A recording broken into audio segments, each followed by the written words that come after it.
a very special guest with me today. She is an international epigenetics expert. She's the co-founder and CEO of Apeiron Zoe. She's a human systems designer and a creative disruptor in the field of precision human performance. She skillfully works with a precision systems-based approach to optimize performance and potential by leveraging genomics and epigenetic lifestyle strategies with scientific research, advanced biologics, and leading-edge technologies.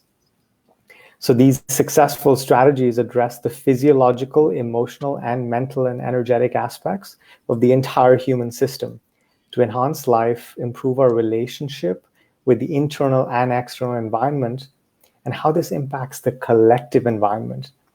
She's a retired colonel from the Air Force. She spent 30 years serving as a human performance subject matter expert, and she leverages 3 decades of experience in the field of psychoacoustics to restore the human system's equilibrium and create beneficial shifts in states of consciousness and propel the entire human race further in its evolution. Please welcome Dr. Micra Hamilton. Hello there. Thank you. That's a lot, isn't it? It's great. It's probably just a fraction of what would really do justice to your work and your brilliance. Mm-hmm. I know that you and I are similarly allergic to limits in terms of the human being as a system. And you take a particularly precision-oriented approach to breaking these limits and really allowing people and us as a collective to truly express ourselves to our fullest potential. So tell us a little bit about what that looks like for someone who might not be familiar with a precision systems-based approach. Well, what's interesting is I think that what keeps us limited is our belief that we are limited, right? And we've been taught that. It's always passed down through the lineage that we have a certain ceiling or a certain capacity. And so it's interesting when you talk about what is limitless potential or limitless expression. And so what we do and what I've sent really all of my focus to over the years is looking at our limitless nature and defining it first, because until we really know who we are, how we show up in this expression, whether it's a physical, emotional, mental, spiritual expression, and until we have very precise data of who we are as an individual, as opposed to the one size fits none that we've been looking through over time, we're not going to be able to even begin to tap that limitless potential. And so with our complex systems approach, what we do is we do a very in-depth evaluation of the complexity of the human system. So we map the brain in lots of different coherence networks, what the brainwaves are doing where, and how life has really patterned the brain for trauma, for instance, or even rape, even love, and how the brainwaves reflect the way we see life. In fact, the way we do life. We look at the nervous system markers to say, how has life experienced itself now lodging in my body? And so if I have an inner critic or some limitation that informs my view, it shows up in my nervous system markers. So I can see it in my heart, I can see it in my sweating, in multiple systems. So, and then of course we look at things like labs and genetics. The precision of you is you have a very specific genetic makeup, right? So your blueprint. And we can take that makeup and go, okay, here's where you are. All of this is amazing because this is where you are. And then how do we put in strategies to help you know that you can not change the hardware, but change the way the genetics express in your human system. So what things can we do to really decrease inflammation, improve immune system? Just every aspect of life can really be intervened through lifestyle choices that we make across all those systems. We look at your bone density and your lean muscle mass and body fat percentage and, hormones and neurocognitive function. What are your executive skills doing? Your memory, your focus, concentration, your decision-making capacity. We do all of this through the empowering lens of toward flourishing and thriving. We're not looking at you have diabetes and you don't want to have diabetes, or you have heart disease and let's not have that. It's what if we never got that to begin with, because we allowed the human system to be in alignment with its human design, right? Its intelligent design. And we know how to do that. But what that requires is that complex systems approach, where we look at everything from, what is our physiology doing? How is policy informing, say, obesity, for instance? How does policy set that up? How does the food chain set that up? The people that you hang out with, your mindset about, I inherited this, as opposed to I have control over this. And so it's really a deep dive into the precision nature of you, of me.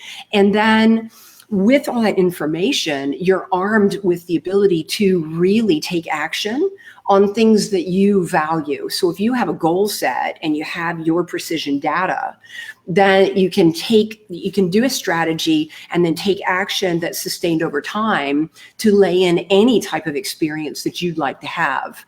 And so what we look at homeostasis as a foundation for human well-being. And then from that, can we optimize into the upper limits of what the human's capable of? And then with advanced strategies, so advanced technologies and biologics and the new things that are really beginning to show very, very robust evidence of age rejuvenation, can we take to the human system to a place beyond what it's ever known? And that's really the exciting part. And for the people who do the work, they do find that they move into limitless expression. It's just an experience, right? Nobody has to tell you about it because you actually live it. So that's where precision, I think, makes all the difference. I love that. And what most people may not realize is that there is a system within a system, within a system, within a system, within a system. The human being, we live in an ecosystem, we live in a family system, we live in a social system, we live in a system of government, we live in a system of policy, as you said, we live in a system of, temperature, climate, all these factors.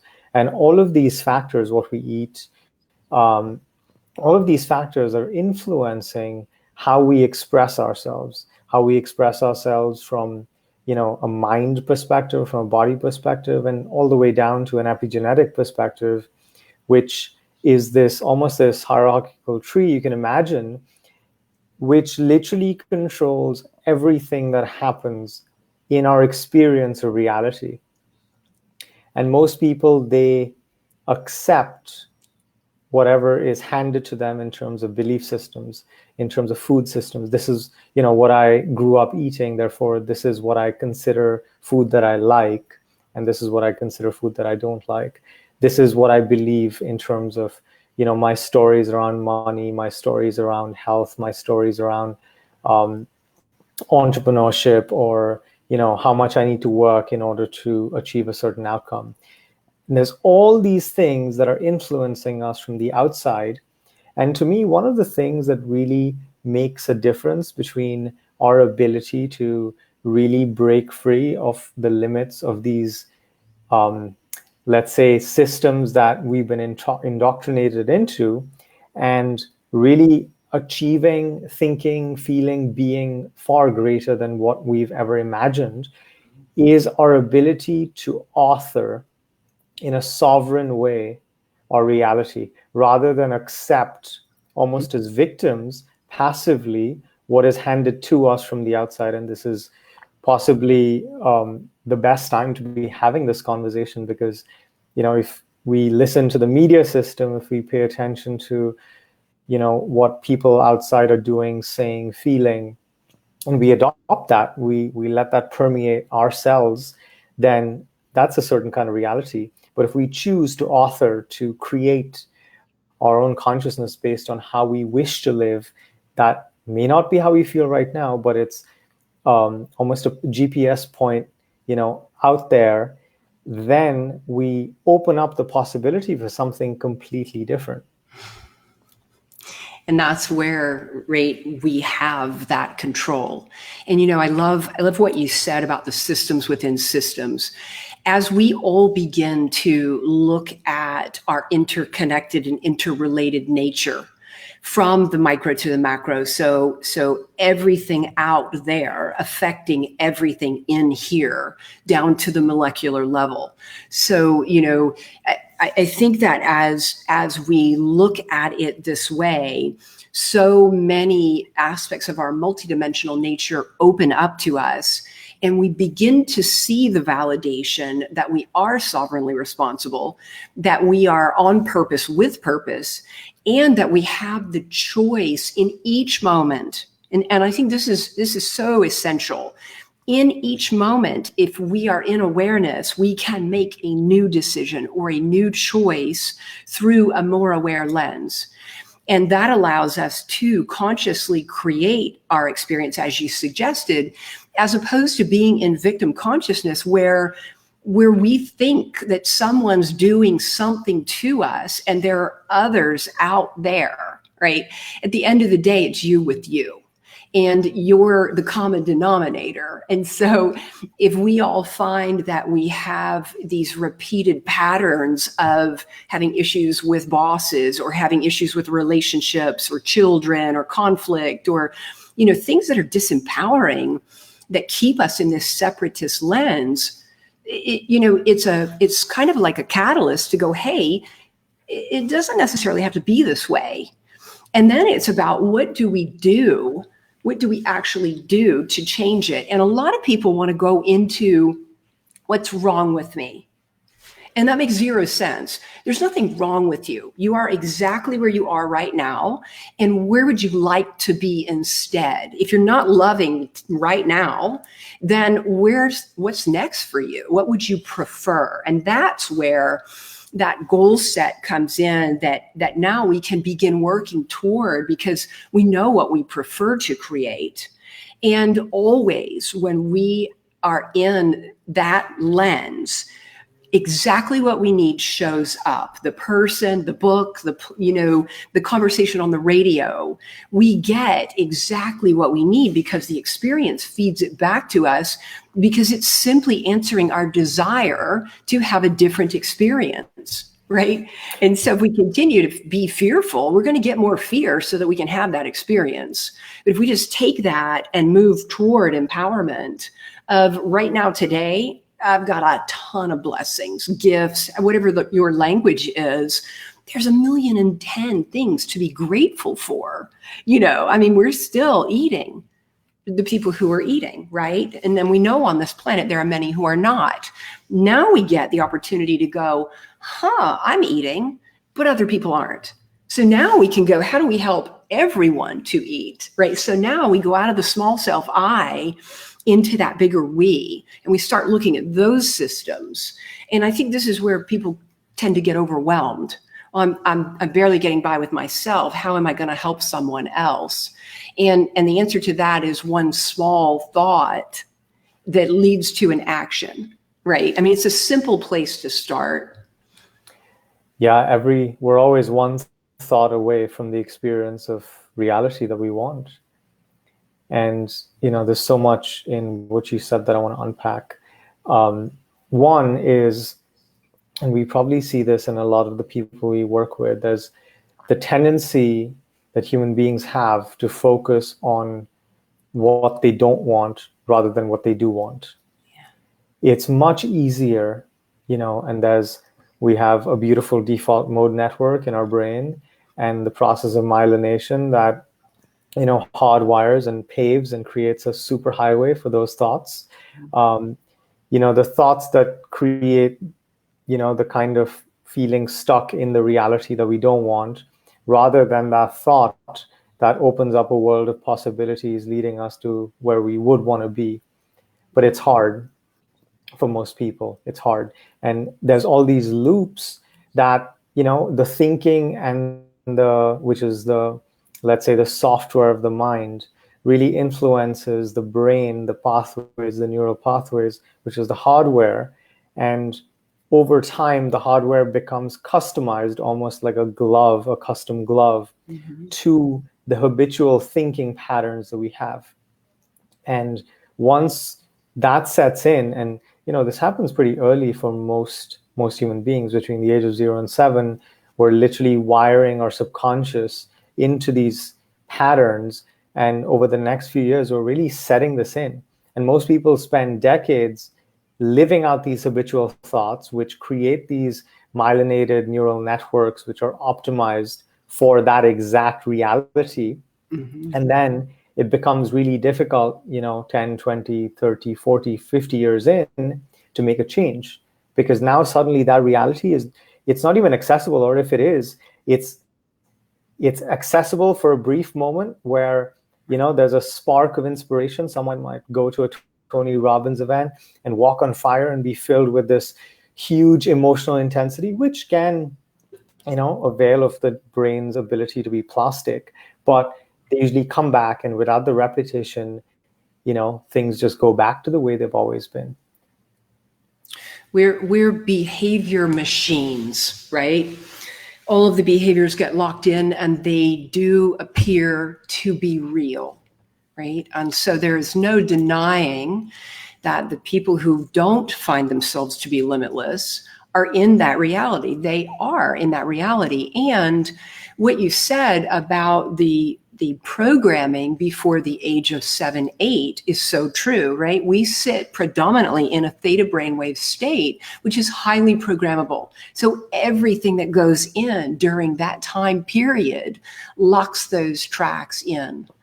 And generally, they just simply keep creating in the same way through the same belief systems, because we're so concrete at that stage. We just simply go, right? And it is the rare person who simply just catapults themselves out of that. Most people do not. And it's generally a major catalyst that is what is necessary to create a new opportunity. So sometimes it's bankruptcy, sometimes it's health. Like right now we're in this crisis that is probably the biggest catalyst we've had in a very, right? Even I don't think 9/11 was even as impactful, right? Because that was not as global as this is global, right? So every person on the planet right now is in a catalyst mode.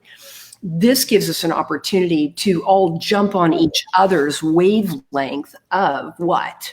Of fear and, oh, we're not going to survive this, or of empowerment, and we're going to thrive through this because our genes are designed to help us thrive, right? But so we've got the perfect catalyst, and now what do we do with it? Now, you mentioned that it's somewhat challenging to create this new neuronal network and to keep populating it long enough until it becomes the only neuronal network. And yes, it is. However, if one makes a decision that they are going to create a new reality no matter what, and they find those ways that are going to show up for them once they make that decision to do it, and they stick with it, it will happen. There's no question. It doesn't happen for some and not for others. It's, what's interesting about the precision nature is why we do all the diagnostics we do is because I can pretty much tell people how they grew up, right? The kind of lens that they were programmed through, how much impact that lens and all of the subsequent experiences had on those neuronal networks. And the cool thing about it is we can intervene. And so it doesn't matter how old you are. I mean, some of us are in our, over 50, and there's no age limit on creating new neuronal networks. And so if you know what's going on, and we say, even if we just said, okay, there's been developmental trauma, or there's been military trauma, or life trauma, because we all have it, right? We all have experiences that are, I call them growth catalysts, but some people love to use that word trauma. If we can see those in the brain, and we know that a specific area of the brain is doing a specific thing when it's been traumatized, we can then take action on that specific part of the brain through neuromodulation. So we can send in a signal that will entrain the brain to its ideal state in that precise location. Now, the brain waves that are actually causing some of the thought processes and the experiences to keep recreating don't do that anymore, right? We can also intervene on the nervous system. So what I'm saying is we can intervene on the hardware itself. If we tell the hardware, line back to your intelligent design, with respiration that's in the belly, with heart rate variability that locks to the respiration, with brain waves that are in neutral or idle, right? From which we can go up and act and create, or we can go down and relax. But idle is the place to be. And the human system sends all the signals that say, I'm good, I'm thriving, all is well. It's not this hamster wheel of the go-go modern 24/7, always on, high beta, we call it beta head, high, right?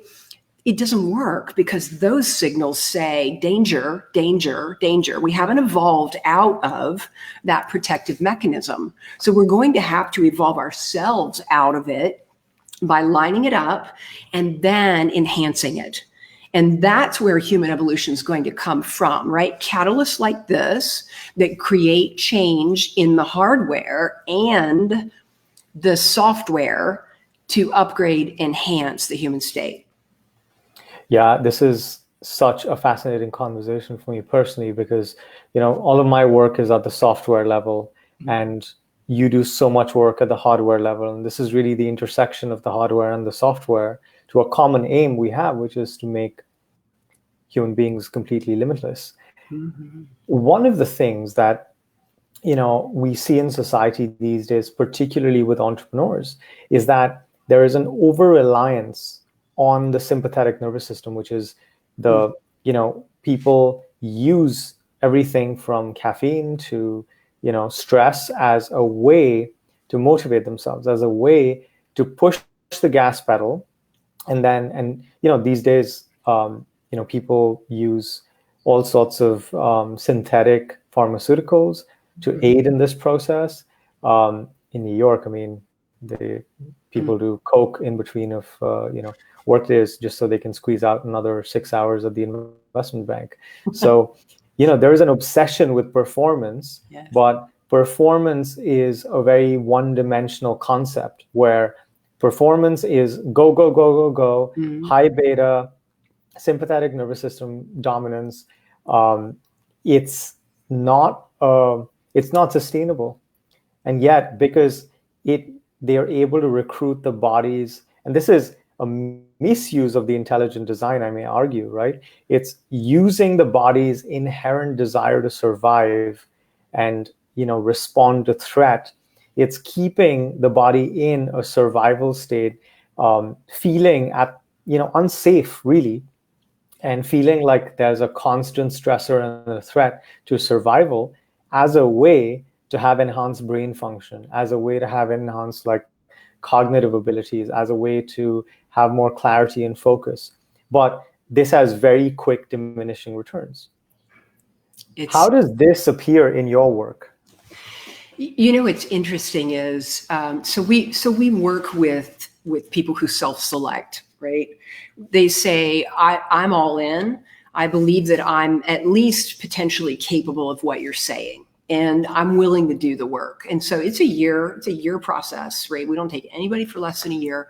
And we're very careful in vetting who gets to be part of this process, because you can't think that you're going to drive the human system into the ground and be able to stay thriving, to stay at these temporary high levels of performance, right? It's not efficient, it's not effective, and the system crashes, and it crashes at different speeds, right? Depending on, what the base foundation of the individual is and how long and hard they've been riding their system. But always, and I mean always, the system crashes. And it generally happens, now it's starting to happen earlier, like 35-ish, for a lot of these hard chargers. Used to be 40, 45, right? Before we were really seeing this tipping point where the system tanked to a place where it's like, I can't keep up. I'm exhausted. I have no motivation. And what's happening is we're pushing the system into faster hormonal decline. And the lack of sleep is creating the inability to clean the brain of the metabolic debris of all of that overload that we're putting ourselves in.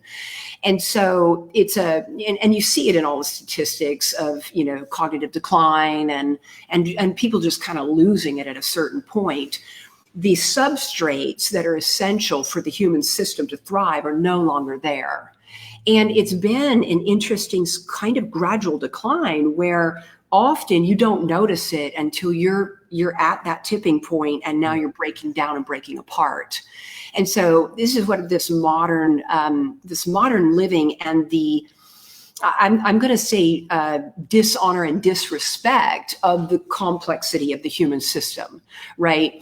Yes, we can run it hard and we can break it. And then what does life look like? You definitely are not limitless, and you're not even happy, right? And people get fractured. And I say, if you just ask yourself a question, how efficient and effective could I be if I really focused on this complex system, right?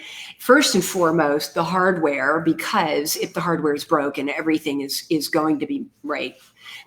But as importantly, the software, it's all of it together that we get to send our focus to, not these stovepipes that we've been taught are enough to keep the system going. Yes, it'll keep going.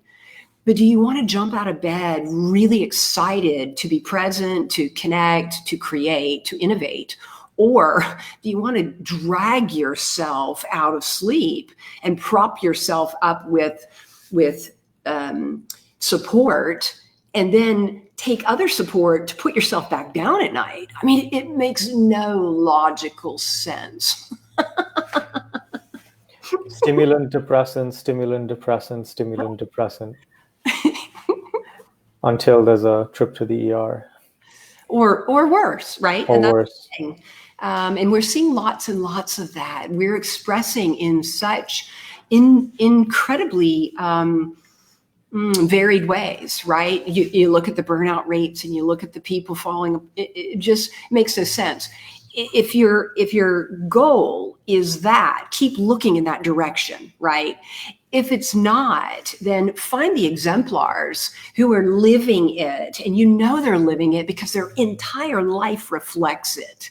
That's a balanced human system. They're not fractured apart in one area of their life or two or three. They're whole in all of it, right? It's that walking the talk and just simply living the dream. And they're out there. You just simply got to find one and then go, what are they doing? What are they doing? It's the Roger Bannister effect, right? Until Roger Bannister ran the 4-minute mile, people didn't think it was possible. And as soon as he did, I forget how many people beat the record. For most people, they don't have a real example, someone they can look at and see. Because if we look at icons in business, we have Elon Musk and Steve Jobs and so on and so forth. And, none of these people are known for their incredible work-life balance. Right. They're not really known for their equanimity and their, calm mind and peaceful demeanor. And this is really the difference between peak performance and peak living. Yes. Right? The difference between, worshiping intensity as your God and chasing intensity and taking intensity to be the ultimate goal and then repeating that ad nauseum till there is an inevitable crash, which is delayed by using bottles of wine as an emergency brake for the nervous system, and actually living in a beautiful state, having a sense of fundamental well-being, having clarity, having awareness, having focus, having presence. Because one of the things that I'm seeing is that the people who optimize for peak performance, there's significantly less presence, their ability to be present with other human beings, to connect, to have empathy, to be aware. It's everything gets so narrow, and they're looking at their world through a very, very, very, tiny aperture, tiny peephole, and they miss the larger picture. They miss the collective story and the collective narrative. And that's where a lot of the richness of life is. Yeah, it's it's that limited versus limitless lens, and it really is. I'd call it being in the weeds. You're so far down in the density of the I, of the me, and what I need, and I'm going to get it at any cost because that's what I've been taught, and that's the only way that I know how to function, right? Versus that more. I like to say bigger we. I definitely have self-focus. I love doing what I love to do, right? And it's so rounded. It's not stovepiped into only, this complex systems medical process. Oh my goodness. I mean, it goes everywhere. And it doesn't ever dive into the limited nature. And mostly people would say you oscillate in and out of those states, and maybe temporarily. Like, so we could say I had a moment of narcolepsy, and I went down into the weeds. But it's so easy to know you're in the weeds, and it's so easy to take yourself back above it. And sometimes I ask myself, who's actually looking through my lens right now? Right? Because if there's any irritation or rub, any minor little thought form that indicates that I'm in that weed place, I just immediately pull it back up to where I stay predominantly, right? Because I have that choice, because I'm the one who took myself down into that place, and so I can certainly get myself out of it. One of the most powerful things I've ever heard, I forget who said it, but I'll never forget what was said, which is all of our problems come from the illusion that we are a separate self.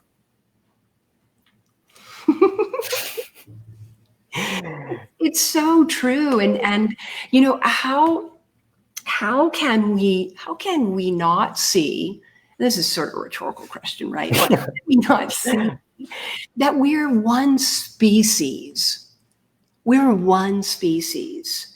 And yet we seem to have this collective idea that the other places in the world don't matter at all, that the humans who aren't living the way we live in America don't matter. That's only for people who have much bigger goals to help humanity. We're all humanity, right? And if we help ourselves, we're helping others. And so the biggest thing that I would love to see out of this is that we all step into a much bigger lens of how we perceive ourselves and the collective, right? Even if it's just I start with myself, and then I go to my neighbor, and then I go to my workplace, and then I go to my community, and then my state, my country. If you've got to start there, that's a great place to start. Or you can leap all the way up and go, let me see what's going on this planet. I got all this time right now. And not through the lens of what's wrong with it, right? Because really nothing's wrong with it. It's simply as it is.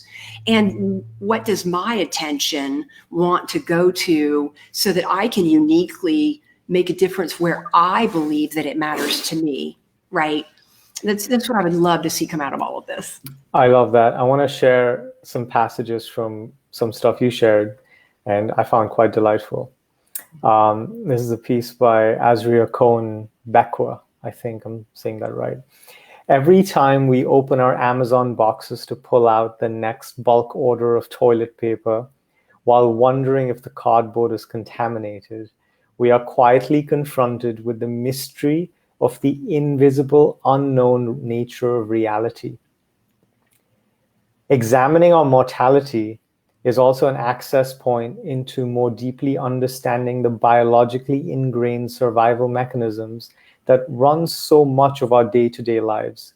The truth is, the vast majority of humans, regardless of income bracket, and I'd like to add race, religion, nationhood, do not feel safe and secure in the world, and they're plagued by anxiety and stress because of it.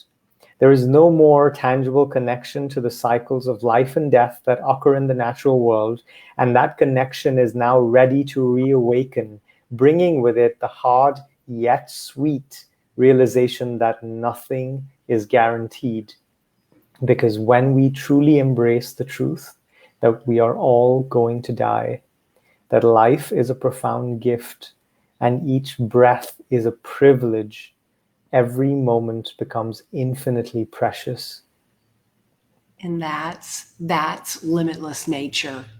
This is the truth is we have that opportunity to look through that lens. I have to say, and I haven't always lived in this lens, right? You can imagine 30 years in the military and being very indoctrinated. And so, I say now, I sit in gratitude in each moment for being created. I am here, and it is a gift, right? I think that what may happen is that we come in believing that we're one-time use human structure, and that nobody knows what's after this. Right? If we didn't have that belief when we came in, because we knew that the essence that powers this human expression is infinite, right? How would things look different if we looked at death as simply a transition of state, as opposed to, oh my God, I'm so scared that there's nothing next? It's the fear of that is creating this lack of safety. I can't be unsafe. That which I am is infinite, limitless, right? And so it's interesting for one to just contemplate, what if I'm so much more than I currently believe myself to be? And if that's true, how might that change the way I create in this experience right now? And that's the opportunity we all have right now, is to just go, what if? And I often say that if you just simply put that in your field, if I say, what if everything I thought to be true might not be true in the way I believed it through the cultural editors that trained and indoctrinated me? What if I just said, what if to all of it?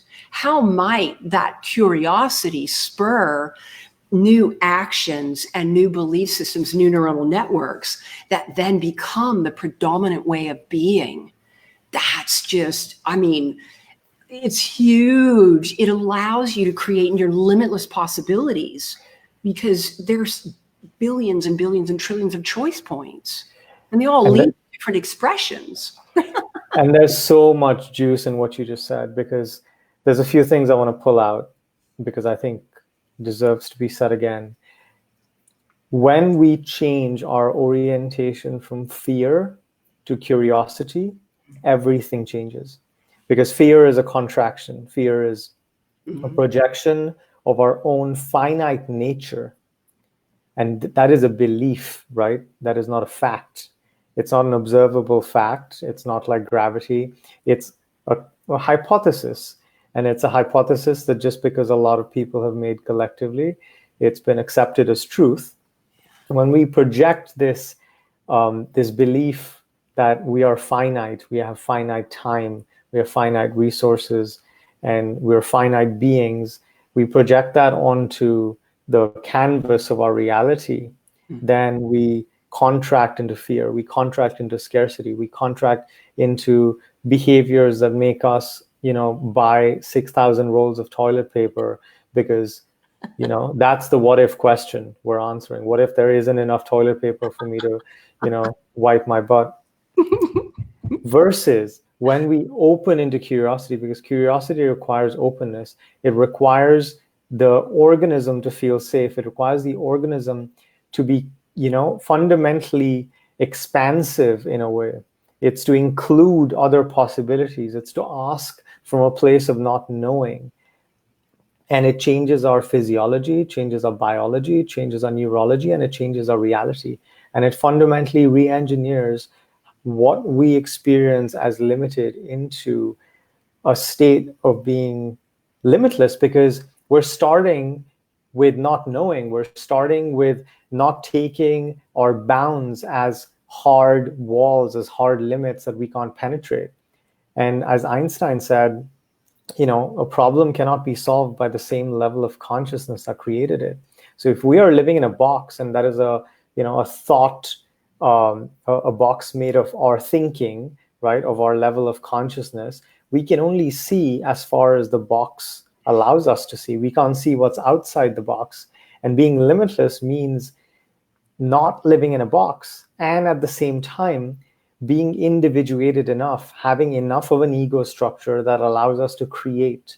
And that requires a box that it's a permeable membrane. Mm-hmm. It's a flexible membrane. It's malleable, it's adaptable, and it's one that can be expanded, as soon as an insight arrives, pointing to a wall actually being a window.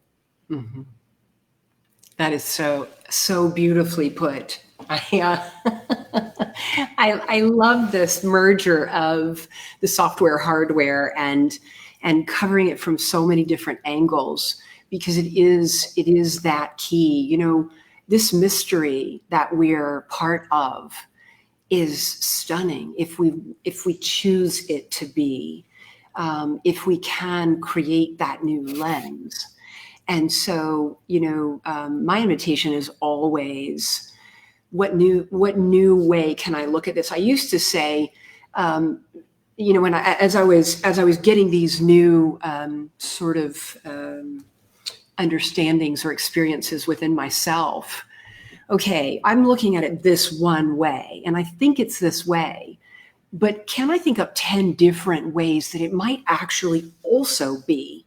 And then if I can think of 10 different ways, which one feels the best to me?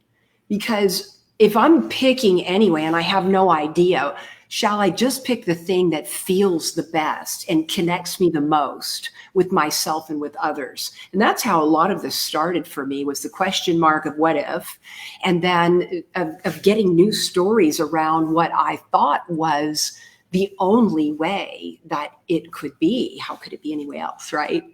And so those are, just small starting places to begin to widen that lens to where the membranes are permeable and there aren't any boxes or glass ceilings or limitations. What was that journey like for you after 30 years of being in a very, dogmatic, autocratic belief system, to be who you are today? What was interesting for me is this what I call greater consciousness, this bigger level of awareness within myself, began in 2009, and I have to say I was concretely programmed, and I had very, very strong opinions, and my ego was probably the size of the universe, because being in a position of authority, you do generally tell people what to do. It's just the culture, right? And then I started. It was like all my belief systems started to crumble, and it happened through a stillness. I had a surgery that was 6 weeks on my back, and I had never been still ever. And that's why this catalyst is so important right now. And so that stillness forced me to come to a halt. And I had to be alone with my mind. And I got to tell you, it was like torture, right? And so it slowly began to inform itself differently as I stopped being so hard and fast that I'm right and everybody needs to listen to me because I know I'm right. But in the last 3 years of the military, what I recognized was I was only taking one part of me to work. I was taking the colonel, the leader, the one who has it all down and who can lead all of them. And I was very good at it. But when I realized I wasn't taking all of me, I wasn't taking the soft, nurturing, creative side to work with me. I was only taking that linear doer. I said, what would happen if I took her as well? If I took all of me to work? And I did. And things started changing rapidly. In the last 3 years that I was there, initiatives that I had been working on with hard nose for years and years and years, all of a sudden came to fruition.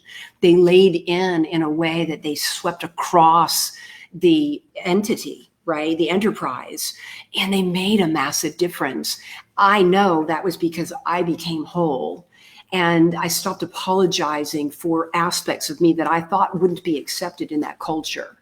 So when I retired, now I'm CEO. I mean, I was CEO also, but now I've got to bring the colonel to the corporation because I realized I led my corporation differently than I did my military work.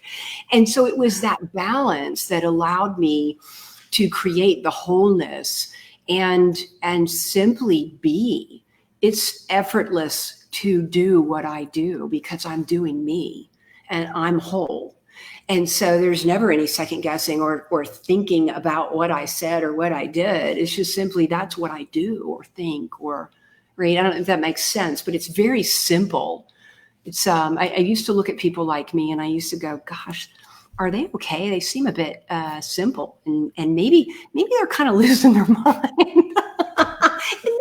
And now I find myself in that innocent, childlike place of losing my mind. Thank God I lost my mind, right? And entered the wholeness of my being because my mind, that default mode network you were talking about, it was a massive pipeline and I could not get it to turn off. So I did some trauma work after I retired from the military. And it took me 8 months, but I got my default mode network off. And now my mind doesn't do that, right? It doesn't torture me. I don't torture myself anymore. What a journey into wholeness. And I'm so grateful. I'm so grateful. and knowing where I came from and how kind of blindered I've been my whole life, it's why we're so successful because we know that every human being has this same capacity. And if they choose it, they absolutely will also go to that place. And if they don't want to choose it, that's okay too, right? None of us are here to tell each other what to do. We all know for ourselves what that next step is. We just simply have to listen to it and then follow that inner guidance, I think. Yeah, as I like to say, I can only offer you the red pill, which you're going to have to put in your own mouth and swallow it. Because, that's literally at the heart of helping people liberate themselves from their self-created suffering. There has to be a choice. And that choice is really important because that's where the process of empowerment begins. That's where the deconstruction of the default mode network begins. That's when the curiosity enters the frame where, well, what if this and what could actually be true for me if I didn't believe everything that, I do now? What if I lost my mind? What if I lost What if I went back, what if I went back to experiencing life with a childlike wonder? What if I was awestruck at the mystery? Another word you use that I love, the mystery. As kids, we fell in love with the mystery every day because there was so much we didn't know. And there was so little that was calcified as who we were. And as adults, now we spend, the rest of our time trying to return to that childlike state of wonder without being childish. Because that childishness is still the trauma, the shadow. And that's interesting because for me, I experience a state of being that I've never known, right? My childhood wasn't wonder and awe. There were moments of it, but they were much less than the others. And so it's, we often say you can definitely achieve a state that you've inhabited, but you can definitely achieve a state that you haven't inhabited, right? And that's what's so stunning to me, is to keep deepening into new layers of being that are so rich and so beautiful, that your heart breaks open over and over. I didn't even know I had a heart, truly. I had zero emotion. That's why I was so good at leading. And yet at the same time, right, I see clearly that I wasn't a whole leader because I didn't lead through a heart, because I didn't even know I had one, right? And so it's worth the work. It is hard work. I do agree with that. And at the same time, I would do anything to get to the space that I'm in right now, right? And I'm continuing to unfold into new expressions of myself. And we all are doing that, right? At whatever level we're doing it at. It's not a speed, it's not a race. It's a gentle unfolding of the next new you. And so it's stunning to me. Micah, what would you like to acknowledge yourself for across your whole life? If there's one thing that you really want to celebrate. Wow, about me. About you. Me. Well, I can speak to that easily now, right? And all of the experiences that I've had leading up to now have contributed to this. I know that I make a difference, right? I know I make a difference. And I know that all of my moments will be spent continuing to make a difference, because that's what I find myself to be here to do. And that gives me great inner comfort to recognize that I've committed to that, because it means so much to me, right? And it can be a small way. It can be a smile to someone who's having a bad day, or it can be my nonprofit foundation that's going to wipe PTSD off this planet, right? Whatever it is, it all matters. And so that's what I'm most proud of. Thanks for I feel that. Yeah. What do people misunderstand about you? I think probably the biggest thing that people misunderstand about me would be they potentially sense a neutral kind of lens. I don't, even though I have a deep and rich emotional structure, I don't look through emotion as I create my experience. And often, because most people do, they find that to be a bit disconnected. And that's okay. For me, I think I must come from a place of neutrality, so that I'm not projecting my belief systems and my need for them to do it the way I do it, or to see it the way I see it. I honor all of the individuality that we have, and that's probably the biggest thing, I think. Yeah, and I really want to acknowledge you on that, because I think it's quite admirable the way you hold the distinction between the individual and the shared, the collective. And in that strength that you display in not projecting, I still, every time I interact with you, I still feel a richness of feeling and emotion. And I think it's really an art to not look at life from an emotional lens, which can often be a projection of our own unconscious material. So I actually want to acknowledge you for not, adding to the contamination in how society interacts with members. And, I actually find that to be a very endearing quality about you. Thank you. I appreciate that. Will you tell us a little bit about your nonprofit? It's, it's one of the loves of my existence, right? I spent 30 years in the military. It's the culture that I know the best. And, always worked to assist that culture to lay in things, greater self-awareness, greater self-regulation, so that as they went out to do what they do to keep us safe, that they can come home whole. And, what I watched was everybody's doing their best. The systems are doing the best they can do. The people are doing the best they can do. And they're not coming home whole. And so it affects the families. It affects our entire ecosystem. Our complex systems approach absolutely works. And because it addresses the entire system, it can restore them to wholeness. So it's in one arm, it's complex systems restoration of wholeness, and it's through a performance lens, not through I'm broken because of what I experienced. It's not like that at all. It's like I volunteered to do this. I wanted to do it. I did it. I was good at it, and I'm not the same. I don't have the same capacity that I had after being exposed to all this stuff. So it's really directed toward the same thing. It's a year, and we have patrons, and we have sponsors who actually sponsor a special operator, and they go through the year process together. And so there's an accountability that it's kind of like together we rise, because we can't do this alone. So that's it in part. And in part, it's around creating complex system strategies for all of the healthcare on the planet.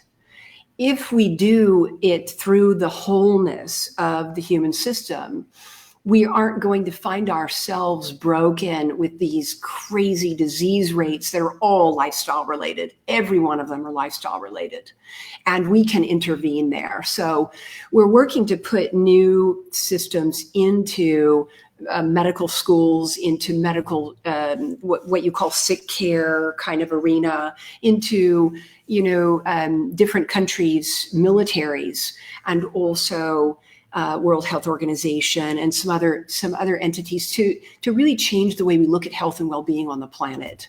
So it's really two-pronged. I love that. And it really speaks volumes, because you have your hands full with everything that you're doing already. And, I can feel how core this is to your being and to your heart. Yeah, I love it. And our team, we're all in service. It's we recognize that in this, especially in this COVID interesting situation, leaders are standing up on this planet who look through complex systems lenses, and that's the answer. And so the more of us who think this way, who have strategies to create new systems, not change the existing ones, as you pointed to earlier, the new systems are what will change the planet. Not the complaining about the old systems, and not trying to change in piecemeal the systems that we've already created that are not working.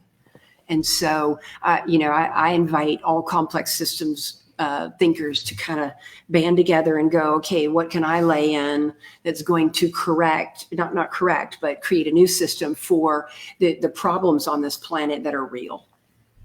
I love that. And I wanted to share a quick quote as we close. I was really thinking about this whole COVID situation as a massive pattern interrupt to our collective system and to our individual system.